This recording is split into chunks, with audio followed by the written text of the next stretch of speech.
Well, hi everyone. We may be stuck in lockdown in Sydney and I can't ride, but it hasn't stopped me working on the bike. And I thought I'd just take a few moments and show you some of the modifications that I've been doing just to sort of turn this Husky into a real sort of long range adventure bike. The first thing you probably notice is the fairing. I fitted a Lynx fairing and I love the Lynx fairing. I wasn't keen on going with a full tower. And the Lynx just seems to be a really nice compromise. It gives me some great wind protection. The lighting system is amazing on it. The high beam and low beam, just incredible. So I'm very happy with the lighting upgrade because the original lighting pretty much sucks on the Husky. What I like about the windshield is it's adjustable. So when I'm on the dirt, I can just sort of slide it down and it's pretty much right out of the way. But then when I'm hitting the highway, I can crank it up and I get some pretty good solid wind protection. I also bought a touring screen and I'm planning to fit that when I'm doing the real longer trips. I think the cockpit looks great on this bike. I've deliberately chosen some components to sort of try and keep it uncluttered. You can see I've got a Scott's steering stabilizer fitted. I'm using the double take mirrors, which I really like. And I've also got a Garmin Zumo XT GPS. If we look at the left-hand grip, I'll just show you a couple of things there. I fitted heated grips here. These are the same ones that Nerb fitted, and I really liked these. I like the fact that there's no external control unit. It's a very slimline control, 5 sets of heating, just controlled by those arrows on the hand grip itself. And to the right of that, you can actually see the cruise control, the electronic cruise control that I fitted. You know, I'm coming to this bike from a GS, and there's just some creature comforts I really got used to and I didn't want to give up. And I do love cruise control, especially for those highway runs when I'm getting to the location. On the back of the bike, I fitted a Wings exhaust and I love it. I love it. It's just runs so much cooler, the sound is better, and it's so much lighter. For rack, I've got the pre-run rack, which I like. I think it suits the bike really well. And I've got the Vanash billet oil cap just to sort of reduce risk of dirt and get rid of the lock on it. On the left side of the bike, you can see I've fitted the Vanash wider pegs. I think the pegs that come on the Husky are just way too narrow for adventure riding. And the gear lever is a hammerhead gear lever.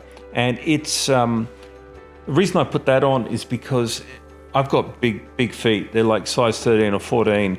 And these are actually custom designed for your boot length. And so it's probably about 4 centimeters longer than the normal gear lever. And it just means that gear lever tip is just at the right spot. And it's so much easier for me to do gear changes with having the right size gear lever.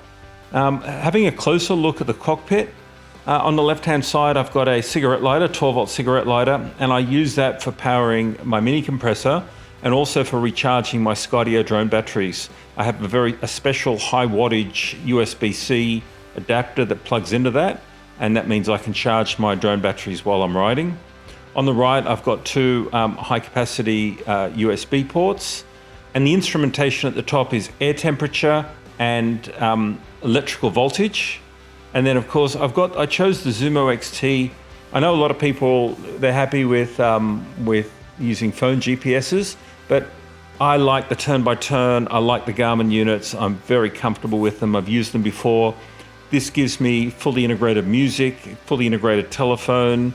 It integrates with my inReach communications as well. So everything is now displayed beautifully on that control panel and can be accessed while I'm riding without having to reach for my phone.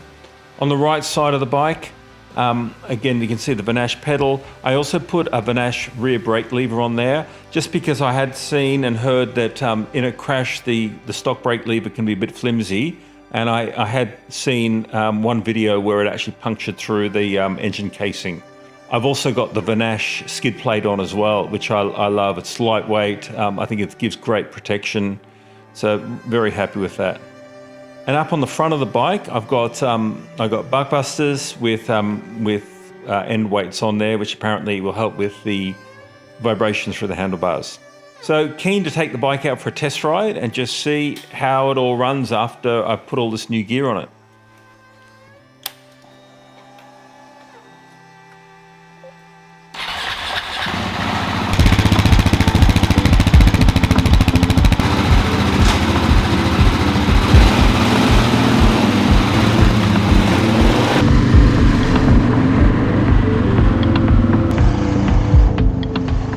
It's great being back out on the bike again, even if I'm just riding within 5 kilometers of my home.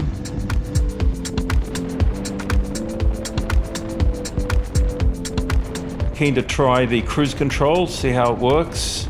It seems pretty cool. Turn it on, one button to set the speed, and just works the same way as the car one did. I like the cockpit, I like the instruments. I think the GPS is very visible. If I'm up on the pegs, doesn't impede me. I can see straight down to the front wheel. So yeah, I'm really happy with the Lynx fairing and just the layout of the instrumentation, and also just the wind protection that I'm getting out of that. It's really, really good. It fixed a bit of a problem I had with going from the GS to the 701. There are still a few outstanding things I want to do on the bike. I'm just waiting for. One is the seat. I think whoever designed that seat should be shot. I got a big bum and it's still hard as hell riding that seat, so I'm getting that seat upgraded. I'm getting the springs upgraded and the suspension when I put the bike in for service, and then I'm fitting an X-Trig preload adjuster on the rear shock just to make it easier to adjust sag for when the bike's loaded with luggage and when I'm riding by myself. I think the bike looks great and it's so much fun to ride. I just can't wait to get out of lockdown. Anyway, hope you found this useful.